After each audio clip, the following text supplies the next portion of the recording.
Recentemente eu reli o mangá para fazer um outro vídeo pro canal e notei uma coisa que tinha passado despercebido da primeira vez. Essas duas imagens. Elas aparecem em momentos completamente diferentes do mangá. Em uma temos a Casca completamente shapeada, uma máquina de guerra basicamente, no maior estilo Sebum das ideias. Na segunda ela aparece com um corpo comum, sem essa montanha de músculos que ela tinha antes, uma aparência quase genérica de personagem de anime mesmo. Mas como uma das personagens mais importantes da obra e favoritas de muita gente, perdeu totalmente tudo que ela era e tudo que ela significava. Como ela foi completamente destruída e praticamente apagada da obra. E principalmente, por que o mesmo não aconteceu com Guts? Se você gosta tanto da dinâmica do trio principal quanto eu, vai concordar que a Casca fez bastante falta depois do eclipse. Era muito bom acompanhar os três durante a Era de Ouro, a interação e a dinâmica entre eles. O personagem simplesmente desapareceu, foi destruído pelo trauma que sofreu. Mas se o Guts passou por coisas tão ruins quanto, talvez até piores, então por que só a Casca sumiu? Para entender o jeito que cada um lidou com o eclipse, precisamos olhar um pouco para o passado desses dois personagens. Então, bora analisar junto e no fim você me diz se concorda ou não com o que eu vou te falar nesse vídeo. Começando pela Casca.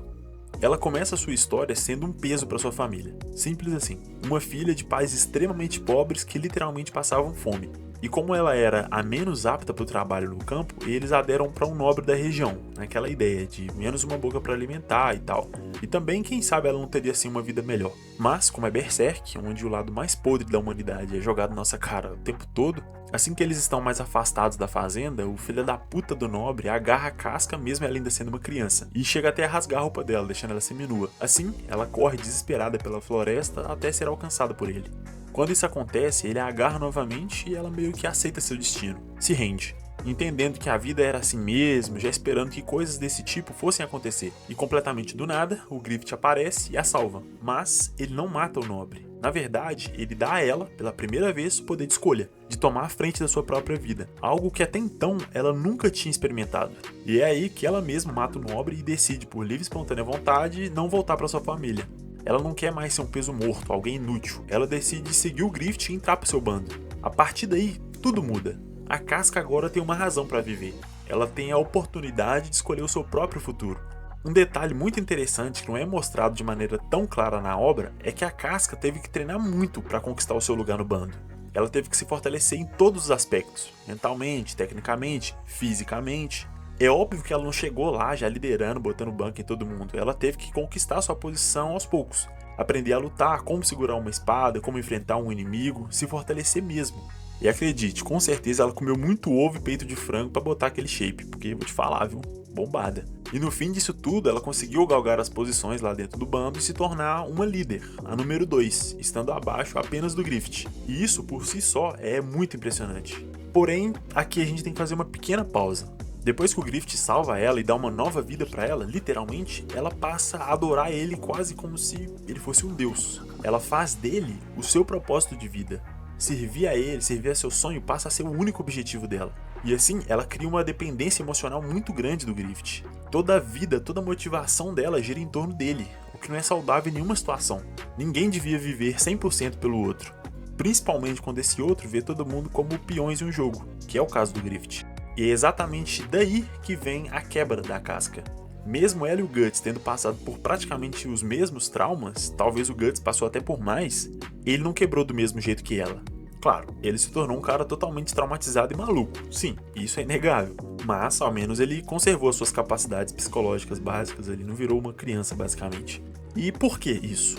Simplesmente porque ele já estava preparado para isso. Olhando para o passado do Guts, fica claro que os seus traumas começaram tão cedo que ele nunca teve escolha de verdade. Ele nunca pôde se dar ao luxo de depender de alguém. Eu não vou me aprofundar muito na infância e na história do Guts, porque no vídeo da Era de Ouro eu já falei detalhadamente sobre isso. Então eu vou deixar no card para caso você queira ver depois e tirar suas dúvidas. Mas em resumo, o Guts nunca teve ninguém cuidando dele de verdade. Ele sempre precisou se virar. Ele foi traído, abandonado, vendido, abusado, agredido, literalmente tudo quanto é desgraça aconteceu com ele. Então você sabe muito bem que a vida dele não foi fácil, muito pelo contrário. Da Casca também não, mas percebe que os dois têm uma vida miserável. Só que o Guts, se por apenas um instante ele não tomasse o controle da sua vida e fosse depender de outras pessoas, ele morria. Simples assim. Essa é a maior diferença entre ele e a Casca. Quando o Griffith sacrifica o bando todo para se tornar um mão de Deus, Pro Guts foi uma traição enorme, uma dor, um trauma indescritível, mas ele já havia experimentado algo semelhante. A traição, a perda, o trauma, o abuso, tudo isso já fazia parte do seu cotidiano antes. Por isso, quando aconteceu com o Guts, ele se apegou às coisas que sempre estiveram com ele nessas situações. A violência, o ódio, a vingança, a raiva, tudo isso já estava com ele antes e ia continuar depois do eclipse. Só que, do outro lado, da casca, o que ela tinha? No que ela sempre se apegou? Ou melhor, em quem ela sempre se apegou?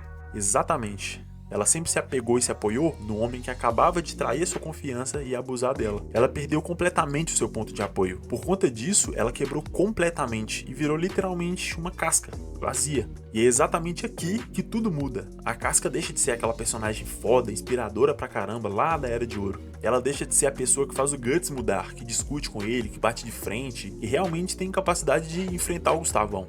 Ela passa a ser só a donzela em perigo que precisa ser salva, sei lá, a cada 2 páginas. Cara, isso é muito triste.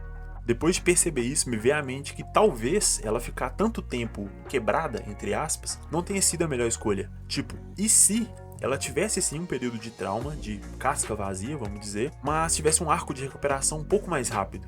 A gente tá falando de mais de 20 anos sem o personagem praticamente. É muito tempo da história sem uma personagem que tá entre os 3 protagonistas. Imagina o quanto ia fazer diferença se ela tivesse voltado antes. O quanto seria interessante ver a dinâmica dela com o Guts, ver ela interagindo com um novo bando, fazendo parte de uma nova família. E principalmente aprendendo a ser independente de verdade. Não mais dependendo do Guts, ou do Griffith, ou dos pais, sendo ela mesma, dependendo dela mesma. Eu queria muito ver o crescimento, a evolução do personagem, seria muito mais interessante. Mas infelizmente o que aconteceu é que ela foi completamente destruída na obra.